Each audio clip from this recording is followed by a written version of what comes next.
She sat at my kitchen table every Sunday morning, drinking my coffee, laughing at my stories, hugging me goodbye at the door.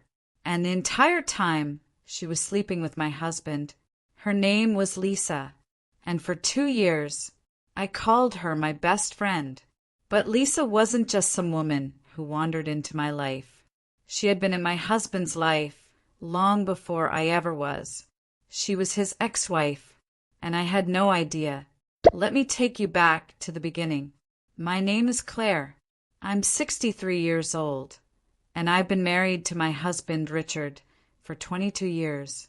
We lived in a quiet neighborhood outside Richmond, Virginia, the kind of street where everyone waves and nobody locks their doors. 3 years ago, a woman moved into the house at the end of our block. She was around my age, polite, well-dressed, and she had the warmest smile you've ever seen. Her name was Lisa. She introduced herself one afternoon while I was watering my front garden. She said she'd just gone through a difficult divorce and was starting over. I felt for her. I really did. So I invited her in for coffee. That was my first mistake. Over the next few weeks, Lisa became a regular in my life. She'd bring fresh banana bread on Tuesdays. She helped me organize the church bake sale. She even drove me to my doctor's appointment when Richard was too busy. She was thoughtful. She was present. She was everything you'd want in a friend. My daughter even said to me once, "Mom, you've never had a friend like Lisa before." And she was right. I hadn't, because Lisa wasn't really a friend. Now, here's the thing about deception. It doesn't announce itself. It doesn't come with a warning label. It shows up with banana bread and a warm smile. The first thing I noticed was how Lisa acted around Richard. She was comfortable, too comfortable. She'd call him Rich. Nobody called him that, not even me. When I asked her about it, she laughed and said, "Oh, it just slipped out. He looks like a Rich." I let it go. Then there were the little things. She knew he liked his coffee black before I ever told her. She knew he played baseball in college, something he barely mentioned to anyone. She'd laugh at his jokes, not the polite kind of laugh, the kind that came from somewhere deeper. One evening, Richard was telling a story about a road trip he took in his 20s. Lisa finished the sentence for him. He went quiet. She changed the subject, and I sat there with this strange feeling in my chest that I couldn't name. But I told myself I was being ridiculous. I told myself, "Lisa is your friend. Don't ruin this." So I pushed it down. That was my second mistake. But what I didn't know yet was that the truth was already starting to surface. And it would begin with a photograph. It was a Saturday afternoon. Richard had gone to the hardware store, and I was cleaning out the guest room closet. Behind a stack of old books, I found a shoebox. It was taped shut, and it had been there long before I moved in. I almost didn't open it. Inside, there were letters. Old ones, handwritten on pale blue paper. And underneath the letters, there were photographs.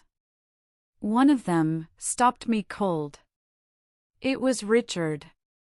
25 years younger, standing in front of a courthouse, wearing a suit, holding hands with a woman in a white dress.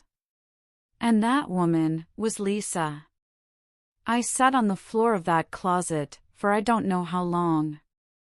My hands were shaking. My heart was pounding so hard I could hear it in my ears. I read every letter in that box. They were love letters, from Lisa to Richard, from their marriage. A marriage he told me lasted less than a year. A marriage he said meant nothing. But the letters didn't sound like nothing. And the last one, dated just 3 months before Lisa moved onto our street, said this: "I've never stopped thinking about you. I'm coming home." She didn't move to our neighborhood by accident. she came for him. If this story is making your blood boil right now, I understand. Because when I found that letter, my whole world shattered. If you're watching this and you've ever been lied to by someone you trusted completely, I want you to know, you are not alone. This channel is for women like us. Women who've been through the fire and came out the other side. If you haven't subscribed yet, tap that button now. I share stories like this every week, stories about women who refuse to stay broken. Now, let me tell you what I did next. Because I didn't cry. Not yet. I put the letters back in the box. I placed the box on the kitchen table. And I waited. When Richard walked through the door, holding a bag from the hardware store, and smiling like nothing in the world was wrong, I pointed to the box. Who is Lisa? It wasn't a question. It was a demand. His face went white. He set the bag down slowly. He looked at the box. Then he looked at me. And he said, "Claire, I can explain." I said, "Then explain why your ex-wife is sitting at my kitchen table every Sunday morning, and why you never told me who she was." He sat down. And for the first time in 22 years, my husband couldn't look me in the eye. He admitted everything. He said Lisa had reached out to him 6 months before she moved to our street. He said they'd been talking. He said he didn't know how to tell me. I asked him one question. "Did you sleep with her?" The silence was the answer. The next 72 hours were the hardest of my life. I called my daughter. She drove 4 hours to be with me that night. I called my sister. She said, "I never liked that woman. Something about her eyes." And then I called Lisa. She picked up on the first ring. Cheerful as ever. "Claire, hi sweetie, what's going on?" I said. "I found the box, Lisa. I found the letters. I know exactly who you are." The silence on her end lasted 5 full seconds. And then, she laughed. Not a nervous laugh.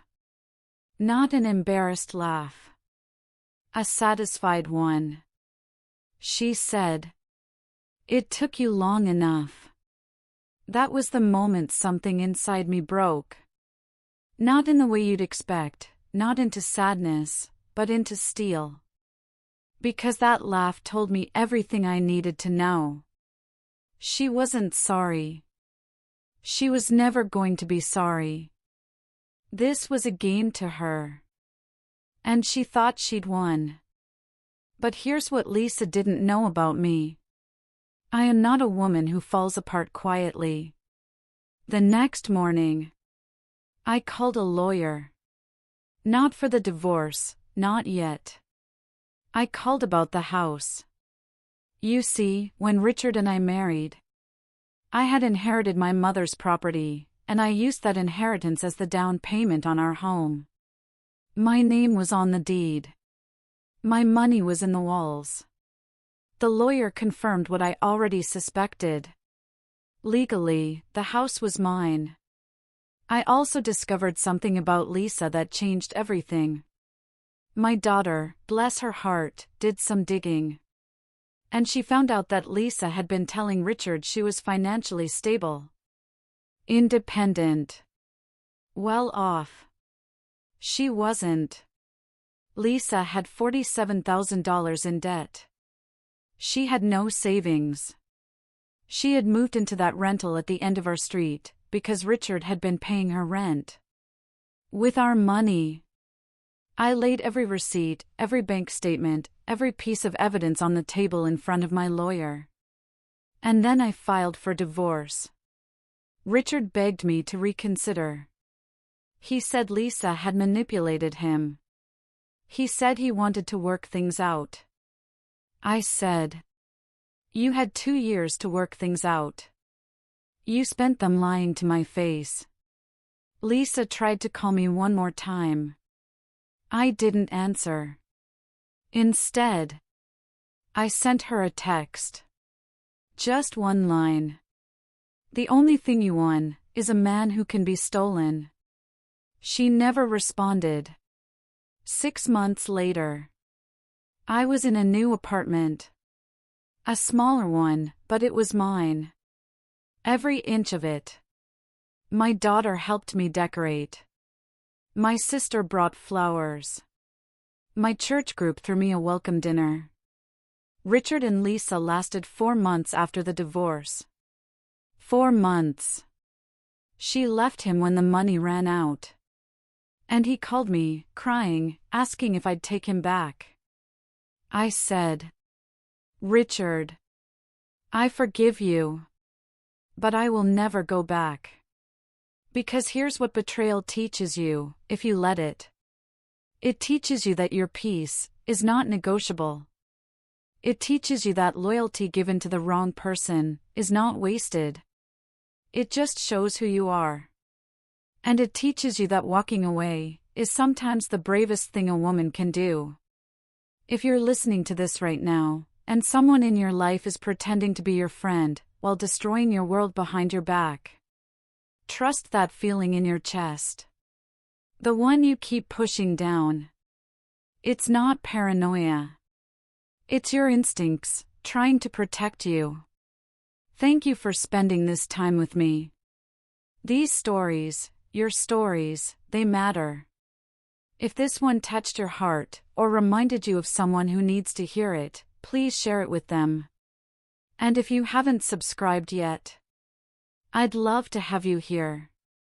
Every Tuesday and Thursday, I share stories about women who refuse to stay down.